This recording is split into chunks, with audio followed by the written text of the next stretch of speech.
Salut, moi c'est Olivier et aujourd'hui, j'aimerais te parler de quelque chose de super important, le son.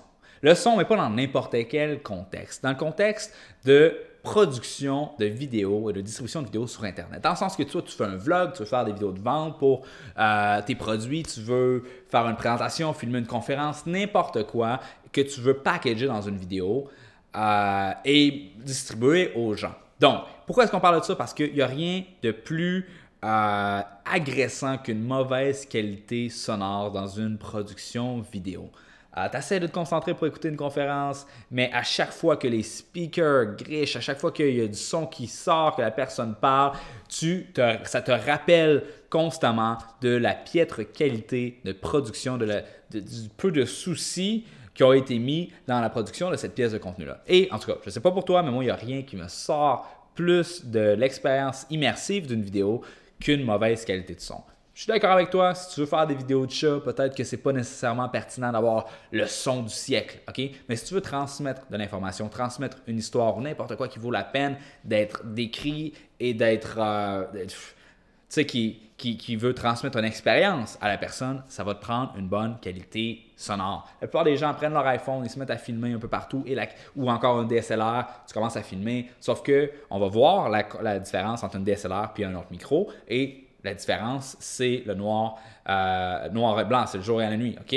Ça te prend un micro que tu vas mettre par-dessus ta caméra, ton support, pour être capable de capturer le son. C'est pas optionnel, c'est obligatoire. Et il y a différentes options qui fit pour différents besoins. Et moi, je vais te parler de 3 micros qui vont être capables de répondre à certains besoins. Peut-être pas à tous les besoins, mais à une bonne partie des besoins dans la production vidéo. Le premier, ça va être le Rode SmartLav Plus. Ensuite de ça, je vais parler du Rode NTG2. Et ensuite de ça, je vais parler du VideoMic Pro. Donc, présentement, tu es en train d'écouter le son qui vient à partir du SmartLav Plus, qui est un petit micro d'une centaine de dollars que tu peux aller acheter sur Amazon, qui est très, très petit, très discret. On le voit, il est ici. On peut le mettre sur soi. Moi, je te conseille de le mettre avec des vêtements noirs à cause que moi, je trouve personnellement que ça brise l'immersion quand on voit qu'il y a quelqu'un qui est là avec une espèce de petit lavalier qui est full apparent et qui détonne dans l'image. Moi, je trouve que ça brise l'immersion visuelle. Donc, essaie de le mettre de façon subtile avec du linge foncé. C'est ça que je veux dire. Ce qui est intéressant avec ça, c'est qu'il ne se plug pas dans la caméra ou dans une interface audio pour être capable d'enregistrer. Il se plug dans ton téléphone cellulaire. Donc, ça, c'est vraiment intéressant à cause que ça te permet de marcher, de te déplacer et tu n'as pas besoin de t'occuper du fil. Tu as ton téléphone dans ta poche, tu filmes, tu te promènes et la qualité du son reste toujours optimale. Ça, c'est super le fun. Donc, ça, c'est bon pour quand tu veux faire des conférences. C'est bon également, mettons que tu es en déplacement, tu veux, je ne sais pas où tu t'en vas à une place, tu veux faire une entrevue avec quelqu'un et tu as juste à traîner 2 petits lavaliers.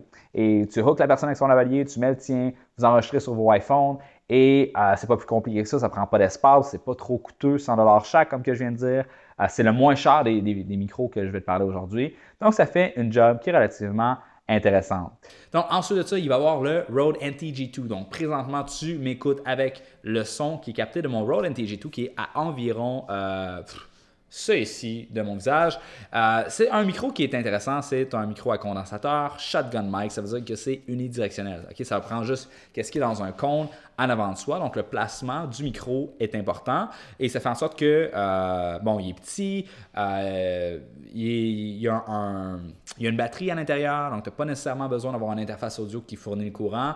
Donc, tu peux le mettre à peu près n'importe où sur ton set, au-dessus du sujet que tu es en train de filmer. Sauf que l'important, c'est ça, c'est que la personne soit statique, pas qu'elle bouge. Comme là, présentement, le shotgun mic est probablement l'option optimale pour moi dans cette vidéo-là. C'est un micro qui coûte 360$, c'est assez coûteux et c'est une prise XLR qui se branche dedans. Okay? Donc, tu ne peux pas enregistrer avec ton téléphone cellulaire avec ça. Ça va te prendre une interface audio.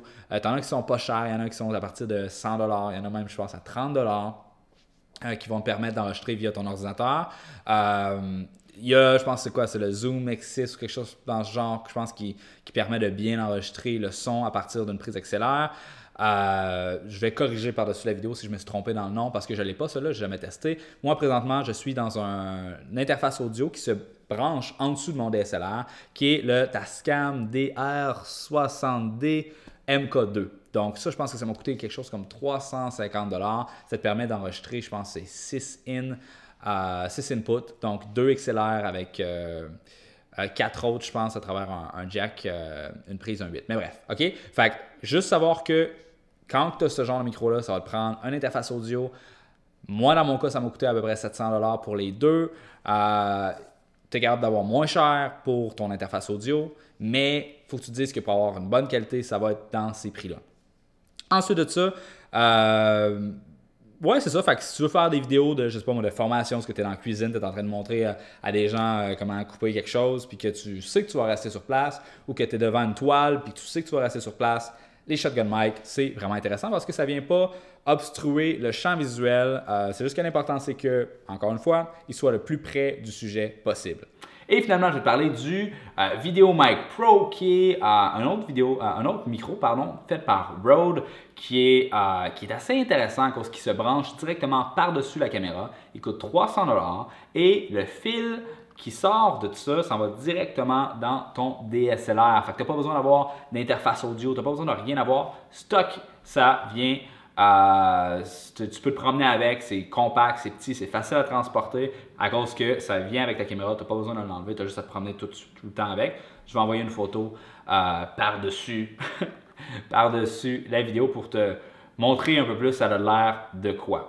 Donc, le problème avec ce micro-là, c'est que c'est assez loin. Comme là, présentement, je suis peut-être à 3 pieds du micro. Fait que déjà là, je pense que la qualité audio doit s'être dégradée à partir de mon lavalier qui est tout proche. Ensuite de ça, mon shotgun mic qui est relativement proche et mon autre shotgun mic qui est loin. En théorie, ça serait lui qui serait censé avoir la moins bonne qualité audio des trois. Mais en même temps, ce qui est le fun, c'est que c'est bon, c'est pratique. C'est un avancé, un upgrade considérable sur le micro qui vient avec la caméra. Ça, on n'en parle même pas. C'est vraiment de la merde qu'est-ce qui vient avec les caméras habituellement. Donc, quoi dire de plus? Si tu veux prendre l'ambiance d'une pièce, tu veux tu veux filmer un concert, puis tu veux mixer les micros on stage, puis comme qu'est-ce que tu es capable de capter de la foule, ça peut être quelque chose d'intéressant.